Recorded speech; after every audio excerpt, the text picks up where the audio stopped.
దేవుడు బ్రాహ్మణులను మాత్రమే ఉండాలని ఎక్కడన్నా చెప్పిండా? వెంకటేశ్వర స్వామి చెప్పిండా? రాముడు ఏమన్నా చెప్పిండా? కృష్ణుడు ఏమన్నా చెప్పిండా? ఇంకెవరన్నా చెప్పిండ్రా? హిందూ దేవాలయాల్లో బ్రాహ్మణులు మాత్రమే పూజారులకు ఉండే వ్యవస్థ రద్దు కావాలా నా డిమాండ్. అక్కడి నుంచి కుల నిర్మూలకు దారితీస్తుంది, అక్కడి నుంచి సమానత్వానికి దారితీస్తుంది. హిందూ వ్యవస్థలో సమానత్వం రావడానికి పునాదులు పడతాయి. నేను ఒక విషయం చెప్తున్నా. నేను అయోధ్యలో రాముడి గుడి కాడ మా ఎస్సీ ఎస్టీ బీసీలకు ఉండబడే హక్కు ఇంకెవరికి లేదు. అది శ్రీకృష్ణ మందిరమైన అయోధ్య మందిరమైన రామాలయాలు ఎక్కడుంటాయో అక్కడ ఎస్సీ ఎస్టీ బీసీలకు ఉండబడే అంత రైట్ ఇంకెవరికి లేదు. ఓకే, నేను సాక్ష్యం చెప్తున్నా. మనం రామరాజ్యం గురించి మాట్లాడతాం.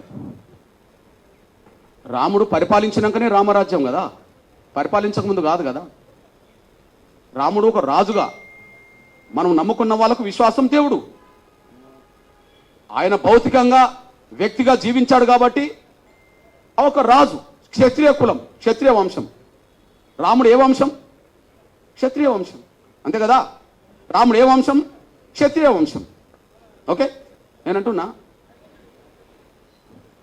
జై శ్రీరామ్ అని అందరం అంటాం అనుకో. రాముడి గొప్ప లక్షణాలు ఆయన పరిపాలన ద్వారా తెలిసినాయి కదా ఎక్కువ.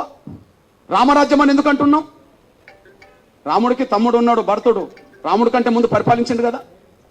రాముడు అయోధ్యకు వచ్చినప్పుడు తండ్రి మాటకు, సవతి తల్లి మాటకు, పినతల్లి మాటకు కట్టుబడి ఉండి రాముడు అడవికి వచ్చాడు కదా, సీతను శ్రీమతి గారిని పట్టుకొని, తమ్ముడిని పట్టుకొని. అప్పుడు ఎవరు పరిపాలించిండ్రు? ఎవరు పరిపాలించరు కదా. మరి ఆయన పరిపాలించడు, రాముడు పరిపాలించడు. కానీ మనం ఏమంటున్నాం? మన హిందూ సమాజంలో రాముడి భక్తులు ఓకే, రాముడు దేవుడు గొప్ప రాజు అనుకుంటే ఏమంటున్నాం? రామరాజ్యం తీసుకొస్తాం అంటున్నారు. రామరాజ్యం గొప్పదే కదా. ఆ రామరాజ్యం గొప్పదని ఎట్లా తెలిసింది? రాముడు పరిపాలిస్తేనే తెలిసింది కదా. మరి రాముడు అయోధ్య నుండి వస్తే, అడవి నుండి వచ్చినాకనే పరిపాలించడు కదా. అడవికి వెళ్ళక ముందు రాజు కాదు కదా. అడవికి వెళ్ళక ముందు రాజు కాదు కదా. అడవికి వెళ్ళి వచ్చినాకనే రాజు కదా. మరి అడవికి వెళ్ళి అడవి నుంచి మళ్ళీ ఉట్టికనే వచ్చాడా? యుద్ధం చేయలేదా? యుద్ధం జరిగిందా లేదా? రామారావణ యుద్ధం జరిగిందా లేదా? ఆ యుద్ధంలో గెలిస్తే కదా రాముడు రాజు అయింది. మళ్ళా ఆ యుద్ధంలో గెలిస్తే కదా అయోధ్యకి వెళ్ళింది. గెలిచినాక కదా అయోధ్యకి వెళ్ళింది. అయోధ్యకి వెళ్ళినాక కదా మళ్ళీ రాజుగా పట్టాభిషేకం చేసింది. గెలవకపోతే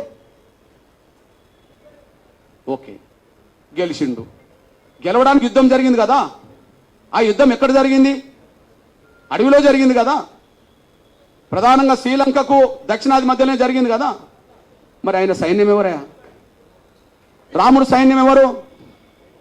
రాముడు సైన్యం ఎవరు? వానరులే కదా. వానరులు అంటే ఎవరు? అడవి బిడ్డలు కదా. అడవి బిడ్డలు అంటే ఎవరు? ఆదివాసులు కదా. ఆదివాసులు అంటే ఎస్టీలు కదా. అడవిలోనే యుద్ధం జరిగింది కదా. రాముడి సైన్యం 99% ఎవరు? రాముడికి తోడొచ్చిన లక్ష్మణుడు ఉన్నాడు సోదరుడిగా. కానీ రాముడికి అండగా నిలబడ్డది ఎవరిగా? సుగ్రీవుడు కదా. అడవి గిరిజన రాజే కదా. ఆంజనేయుడు కదా. సైన్యానికి నాయకత్వం వహించింది, యుద్ధం చేసిండు కదా.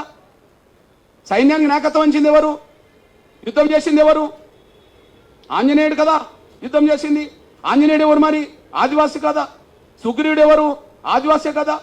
రాముణ్ణి గెలిపించడానికి యుద్ధంలో ప్రధాన పాత్ర పోషించింది ఎవరు? వానర సైన్యం కదా. ఆ వానర సైన్యాన్ని గైడ్ చేసింది ఎవరు? జాంబవంతుడు కదా.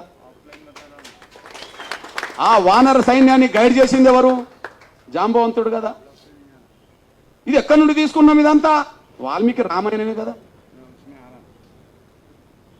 ఇది ఎక్కడి నుండి తీసుకున్నాం? వాల్మీకి రామాయణం నుండి తీసుకున్నాం కదా. ఇప్పుడు